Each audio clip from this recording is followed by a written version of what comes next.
A história da escravidão negra é cheia de casos de muita maldade e tratamento horrível contra os escravos. E havia donos de escravos que foram verdadeiramente cruéis. Eles passavam dos limites do que era humanamente possível e impuseram um sofrimento enorme na vida das pessoas que eram escravizadas. Um exemplo bem conhecido disso é a Madame Marie Delphine Lalaurie. Mas quem foi Madame Lalaurie? E o que ela teria feito de tão grave para ser considerada a mulher mais cruel da história dos Estados Unidos?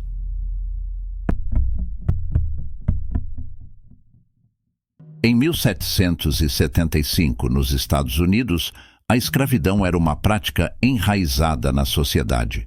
A escravidão africana havia sido introduzida nas colônias americanas desde o início do século XVII e, ao longo do tempo, tornou-se uma parte integral da economia, especialmente nas regiões sulistas, onde a agricultura, principalmente o cultivo de algodão, era uma indústria lucrativa. Os proprietários de escravos eram uma parte significativa da elite social e política da época. E fazendo parte dessa alta sociedade, se destaca a figura de Delphine Lalaurie. Ela fazia parte da elite social de Nova Orleans no século XIX. Ela nasceu em 1787 e levava uma vida aparentemente respeitável. Sua família era rica e possuía muitos escravos à sua disposição. Sua infância em Nova Orleans foi durante o período colonial espanhol. Ela pertencia a uma família de políticos da região e por isso era respeitada e prestigiada. Sobre a sua educação, nada de especial para contar. Só que, quando ela tinha uns 4 anos, lá em 1791, teve início a Revolução Haitiana. O tio dela acabou sendo morto pelos próprios escravos durante essa revolução.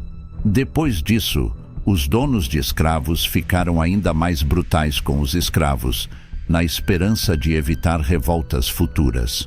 E a morte do seu tio pelas mãos dos escravos mexeriam com a cabeça dela. Desde muito nova, ela teria sido criada num ambiente onde a presença de escravos era comum.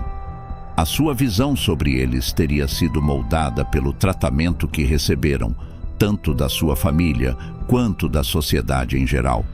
Essa exposição precoce à escravidão e à sua crueldade teria tido um efeito profundo no seu comportamento na idade adulta. Madame Lalaurie casou-se 3 vezes, vindo a ficar viúva dos 2 primeiros casamentos consecutivamente. Ela teve 5 filhos. O terceiro casamento foi com um médico jovem chamado Leonard Lalaurie, e ela gostou tanto do sobrenome, ficando conhecida como Madame Lalaurie. Depois de casados, eles construíram a mansão onde viveriam com 2 de suas filhas, na rua 1140 Royal Street, no bairro French Quarter. A casa era propriedade dela e era onde ela morava com os seus escravos. Os Lalauries eram uma família rica que vivia dando festanças caras o tempo todo. Eles eram famosos na sociedade.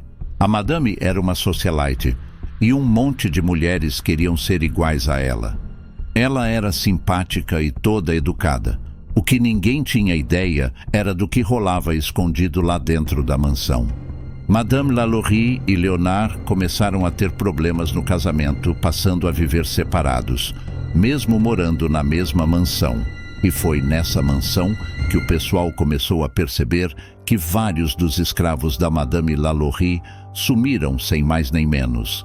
Começaram a rolar uns boatos sobre como ela era muito cruel, vindo à tona sua personalidade macabra.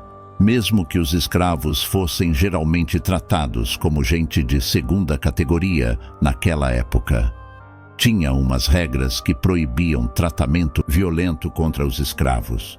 Durante as festas que ela fazia em sua mansão para a alta sociedade da época, os membros participantes observavam e comentavam depois como maltratados estavam os seus escravos.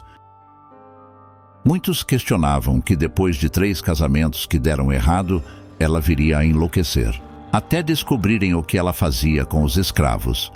Até 10 de abril de 1834, ninguém tinha noção do quanto os escravos da Madame Lalaurie estavam sofrendo. A socióloga britânica Harriet Martineau escreveu, em 1838, um relato no qual um vizinho da Madame testemunhou a morte de uma escrava de 12 anos. Lia, uma jovem, teria caído do telhado da mansão enquanto tentava evitar uma punição de sua senhora. Ela estava penteando o cabelo de Marie quando a escova se embaraçou nos fios, o que foi o bastante para despertar a ira mortal da mulher. Esse incidente peculiar desencadeou uma investigação que resultou na condenação dos Lalaurie por maus tratos, levando à perda de 9 escravos de acordo com as evidências apresentadas. De vários assuntos relacionados a maus tratos na mansão, um deles é de uma senhora idosa responsável pelas refeições, de que ela vivia acorrentada no fogão. As investigações revelaram que, ao longo de um período de 4 anos, 12 escravos haviam perdido a vida naquela mansão. O juiz então determinou que um advogado de Nova Orleans fosse enviado à mansão para lembrar Delphine das leis relacionadas aos crimes de maus tratos. No entanto, o caso não teve grandes consequências. E esse não seria o único episódio trágico na residência do casal. No dia 10 de abril de 1834, aconteceu um incêndio na casa dos Lalaurie. A polícia e os bombeiros foram chamados. Logo encontraram uma senhora bem idosa. Amarrada ao fogão, descobriram que ela tinha incendiado o lugar de propósito, meio que como um jeito de tirar a própria vida. Depois de um interrogatório adicional, a mulher revelou que Madame Lalaurie tinha ameaçado levá-la para o andar superior. Ninguém que tinha ido lá jamais retornou, e a cozinheira decidiu que era preferível morrer a sofrer nas mãos de Madame Lalaurie. Nesse dia, muitos dos escravos morreram carbonizados. Após o incêndio ter sido contido, algumas pessoas tentaram acessar o alojamento dos escravos para garantir que não houvesse mais ninguém lá. Madame Lalaurie fez de tudo para impedir, mas conseguiram forçar e entraram no local. Ali seria mostrado o motivo da cozinheira ter tentado tirar a própria vida. Além dela, encontraram também 7 escravos amarrados com colares de ferro, com pontas de ferro e gravemente mutilados. Alguns deles tinham as vísceras para fora de seus corpos. Os escravos resgatados com vida no incêndio da mansão confessaram à polícia que Delphine estava realizando experiências médicas com eles, removendo sua pele, quebrando ossos e amputando membros. Um deles teve seu cérebro exposto, sendo remexido com um pedaço de pau, e alguns tiveram seus lábios costurados depois que Delphine colocou fezes de animais em sua boca. E também remoção de genitais e extração de sangue para ser armazenado em garrafas. O mau cheiro no local era insuportável. Haviam escravos com feridas abertas e com as larvas de insetos em seus corpos se alimentando dos escravos ainda vivos. Os escravos que foram resgatados relataram que até as filhas de Lalaurie eram torturadas por ela, quando tentavam dar comida aos escravos.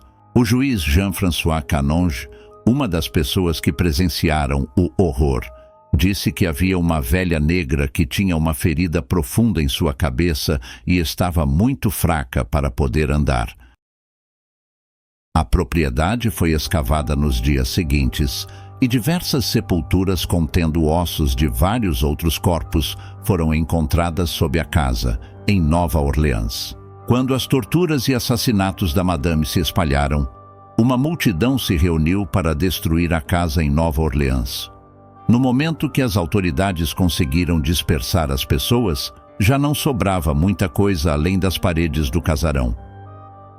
Segundo Martineau, a torturadora fugiu, pegando um ônibus até o Alabama e depois continuou sua fuga para Paris, onde teria morrido em 1842. O legado de Madame Lalaurie como uma proprietária de escravos sádica e cruel continua vivo, e ela continuou a ser referida como a proprietária de escravos mais demoníaca que se tem conhecimento. A ela foi atribuída a morte de 100 escravos. Suas ações foram consideradas mais do que perversas, mesmo em uma época em que a escravidão era considerada aceitável. Maus tratos na mansão, nas plantações, nas senzalas, nos guetos e nas favelas. A história da escravidão negra nos mostra como a crueldade contra um ser humano pode atingir níveis inimagináveis. E se você gosta desse tipo de conteúdo, se inscreva em nosso canal para não perder os próximos vídeos. E se gostou, deixe seu like para ajudar o nosso trabalho. E deixe também seu comentário do que você achou da história abordada nesse vídeo. Obrigado por ficar até aqui e paz a todos.